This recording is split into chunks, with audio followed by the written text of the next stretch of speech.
Hi and welcome back to Main Mission Hope. My name is Rob and I'm here to hopefully humbly offer answers to questions for those of you who are new to Christianity or returning after a long time away. My goal is to create a space that's serious yet filled with hope, because I believe that Christianity offers hope to those who feel hopeless and a way to transform our lives and the lives of those around us. Today I want to talk about something many Christians might not fully understand or appreciate. What happened to the temple curtain when Jesus died on the cross, and what it means for us. This moment changed everything about how we can connect with God, and I hope it brings you the same awe and encouragement it brings me. So let's dive in. First, we need to go back to the Old Testament to explain the temple curtain. In the Jewish temple, there was a special area called the Holy of Holies. This was where God's presence was said to dwell. A thick curtain, sometimes called the veil, separated this sacred space from the rest of the temple. Only the high priest could go behind the curtain, and even then, only once a year on the Day of Atonement. On that day, he'd offer sacrifices to atone for the people's sins, acting as a go-between for God and humanity. This setup showed how holy God is and how sin kept people separated from him. If you were a regular person back then, you couldn't just walk up to God. You'd bring your sacrifice to the priest and he'd handle the rest. Prayer and connection with God were filtered through this temple system. It was the only way. Now, let's move to the crucifixion of Jesus. In Matthew 27:51 it says, "At that moment the curtain of the temple was torn in two from top to bottom." This happened right when Jesus died. Mark 15:38 and Luke 23:45 mention it too. Picture this. A massive, heavy curtain ripping apart, not from the bottom up, like a person might tear it, but from top to bottom, an act only God could do. This wasn't just a random event, it meant something huge. When Jesus died, his sacrifice broke down the barrier between God and us. The old system, where only the high priest could approach God, was done. Jesus became the ultimate high priest and the perfect sacrifice once and for all. Because of him, we don't need someone else to stand between us and God anymore. Before Jesus died, prayer and talking to God were tied to the temple. If you were a Jew, you relied on the priest and the sacrifices they offered.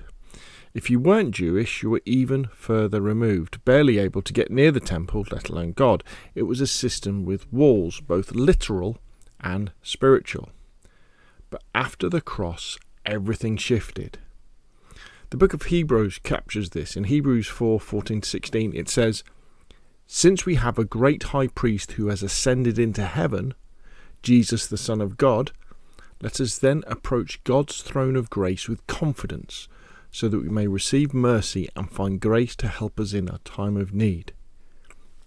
Through Jesus, I can go straight to God anytime, anywhere. Hebrews 10:19-22 puts it even more clearly. We have confidence to enter the most holy place by the blood of Jesus, by a new and living way opened up for us through the curtain, that is, his body. The curtain was Jesus' body, torn for us so we could step into God's presence. To bring this to life, we can share a story from Jesus' life, his meeting with the Samaritan woman at the well, found in John 4:1-42. This woman wasn't Jewish.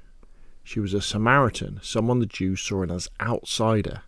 She'd lived a hard life, and when she met Jesus, they started talking about worship. She asked where the right place to worship was, her people's mountain or the temple in Jerusalem. Jesus told her, "A time is coming, and has now come, when the true worshippers will worship the Father in the Spirit and truth, for they are the kind of worshippers the Father seeks." Jesus was hinting at what was coming. Soon, worship wouldn't be about a building or a priest. It'd be about the heart. When that curtain tore, it fulfilled what he said.